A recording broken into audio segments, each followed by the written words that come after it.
রোজা রাখে না, আমি একা নই। আল্লাহ তো সবাইকে জাহান্নামে দেবেন না।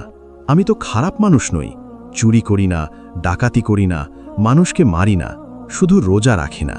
এতেই কি জাহান্নাম? আল্লাহ দয়ালু, তিনি মাফ করবেন। এভাবে তিনি নিজেকে সান্ত্বনা দিতেন, নিজের বিবেককে শান্ত করতেন। কিন্তু গভীর রাতে যখন একা শুয়ে থাকতেন, তখন মনে একটা চিন্তা আসত, একটা ভয় আসত। কিন্তু পরদিন সকালে আবার দুনিয়ার কাজে ব্যস্ত হয়ে যেতেন, আবার সেই চিন্তা ভুলে যেতেন। এভাবে চলল বছরের পর বছর। ৪৫ বছর বয়স হলো আহমেদের। একদিন সকালে স্বাভাবিকভাবে দোকানে গেলেন। দুপুরে হঠাৎ বুকে ব্যথা শুরু হলো, প্রচণ্ড ব্যথা। তিনি বুঝতে পারলেন কিছু একটা হচ্ছে। ডাক্তার ডাকলেন, কিন্তু ডাক্তার আসার আগেই তিনি মাটিতে পড়ে গেলেন। Heart attack. মুহূর্তের মধ্যে সব শেষ। আহমেদ মারা গেলেন। খবর পেয়ে তার স্ত্রী, সন্তান ছুটে এলো, কিন্তু দেরি হয়ে গেছে। আহমেদ আর নেই। তার মৃতদেহ শুয়ে আছে, কিন্তু আহমেদের রূহ, তার কি হলো? যখন আহমেদের রূহ তার শরীর থেকে বের হতে শুরু করল, তখন তিনি প্রথমবারের মতো বুঝলেন তিনি কত বড় ভুল করেছেন। তার রূহ বের হচ্ছিল অসহ্য যন্ত্রণার সাথে। রাসূলুল্লাহ সাল্লাল্লাহু আলাইহি ওয়াসাল্লাম বলেছেন, যখন কাফের বা পাপিষ্ঠের রূহ বের হয়, তখন তা এমনভাবে বের হয় যেমন কাঁটাযুক্ত লোহার কাঁটা ভেজা তুলো থেকে টেনে বের করা হয়। আহমেদ অনুভব করলেন সেই কষ্ট। তার রূহ বের হচ্ছিল আর তিনি চিৎকার করতে চাইছিলেন, কিন্তু কেউ শুনতে পাচ্ছিল না। তার পরিবার কাঁদছিল তার মৃতদেহের পাশে, কিন্তু আহমেদ তখন অন্য জগতে। তার রূহ যখন পুরোপুরি বের হয়ে গেল, তখন দুজন ফেরেশতা এলো। তাদের চেহারা কঠোর, ভয়ঙ্কর। তারা আহমেদের রূহকে নিয়ে গেল, কিন্তু কোথায়? জান্নাতের দিকে নয়, নিচের দিকে। নিচে, নিচে, নিচে। আহমেদের লাশ গোসল দেওয়া হলো, কাফন পরানো হলো, জানাজার নামাজ হলো, মানুষ এলো। কেউ কেউ ফিসফিস করে বলল, আহমেদ তো কখনো রোজা রাখত না, আল্লাহ তাকে মাফ করুন। তারপর তাকে কবরে নামানো হলো, মাটি দেওয়া হলো, সবাই চলে গেল। কবরস্থান নিরিবিলি হয়ে গেল। শুধু আহমেদ পড়ে রইলেন তার কবরে, একা, অন্ধকারে। এবং তারপর শুরু হলো আসল ভয়াবহতা। কবরে আহমেদ হঠাৎ দেখলেন তিনি একা নন, দুজন ফেরেশতা এসেছেন। তাদের নাম মুনকার এবং নাকির। তাদের চেহারা এত ভয়ঙ্কর যে দেখলে মানুষ মারা যায়, কিন্তু আহমেদ তো ইতিমধ্যে মৃত। তারা তাকে বসালেন, প্রশ্ন করতে শুরু করলেন, মান রব্বুক, তোমার রব কে? আহমেদ উত্তর দিলেন, আল্লাহ।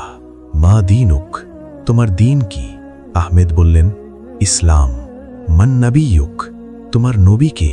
আহমেদ বললেন, মুহাম্মদ সাল্লাল্লাহু আলাইহি ওয়াসাল্লাম। ফেরেশতারা তারপর জিজ্ঞেস করলেন, তুমি কি রোজা রাখতে? আহমেদ চুপ হয়ে গেলেন। কি বলবেন?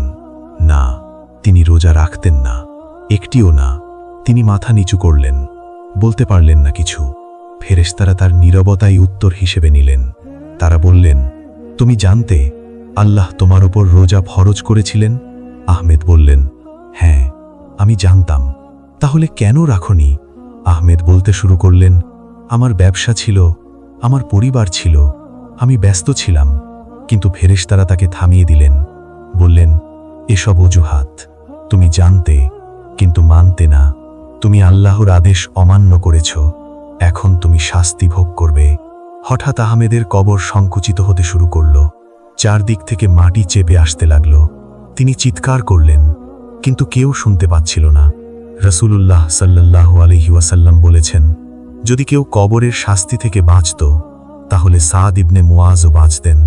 তিনি এত নেক ছিলেন যে তার মৃত্যুতে আল্লাহর আরশ কেঁপে উঠেছিল। তবুও তাকে কবরে এক মুহূর্তের জন্য চাপ দেওয়া হয়েছিল। আর আহমেদ, তিনি তো রোজাই রাখেননি, তার শাস্তি আরও কঠিন। কবর চেপে আসতে লাগল। আহমেদের পাঁজর ভেঙে যেতে লাগল। অসহ্য ব্যথা, কিন্তু মৃত্যু নেই, কারণ তিনি তো ইতিমধ্যে মৃত। শুধু শাস্তি, শাস্তি, শাস্তি। তারপর আরও ভয়ঙ্কর কিছু শুরু হলো। কবরের মেঝে পরিবর্তন হয়ে গেল। এটা আর মাটি নেই, এটা এখন জাহান্নামের আগুনের বিছানা। আহমেদ শুয়ে আছেন জ্বলন্ত আগুনের ওপর। যখনই তাদের চামড়া পুড়ে যাবে, আমি তাদের নতুন চামড়া দেব, যাতে তারা শাস্তি আস্বাদন করতে পারে। এই ছিল আহমেদের অবস্থা। দিনের পর দিন, মাসের পর মাস, বছরের পর বছর। তার পরিবার ওপরে তার কবরে ফুল দিচ্ছে, দোয়া করছে, কিন্তু নিচে আহমেদ চিৎকার করছেন, কাঁদছেন, অনুশোচনা করছেন, বলছেন, আহ, যদি আমি রোজা রাখতাম, যদি আমি শুনতাম, কিন্তু এখন আর কিছু করার নেই, এখন শুধু শাস্তি। রাসূলুল্লাহ সাল্লাল্লাহু আলাইহি ওয়াসাল্লাম একবার মিরাজের রাতে কবরের শাস্তি দেখেছিলেন। তিনি দেখেছিলেন কিছু মানুষকে যাদের পেটে পাথর দিয়ে পেটানো হচ্ছে। জিবরাইল আলাইহিস সালাম তাকে বললেন, এরা হলো তারা যারা রোজা রাখত না। রাসূলুল্লাহ সাল্লাল্লাহু আলাইহি ওয়াসাল্লাম আরও দেখলেন কিছু মানুষের মুখে আগুন ঢুকিয়ে দেওয়া হচ্ছে। এরাও ছিল রোজা না রাখা মানুষ, কারণ তারা যে মুখ দিয়ে আল্লাহর জিকির করার কথা, সেই মুখ দিয়ে সারাদিন খেয়েছে। তারা যে পেট দিয়ে আল্লাহর হুকুম মানার কথা, সেই পেট দিয়ে অবাধ্য হয়েছে। এখন সেই মুখ, সেই পেট শাস্তি পাচ্ছে। আহমেদের কবরে আরও ছিল, সাপ আসত তাকে দংশন করতে।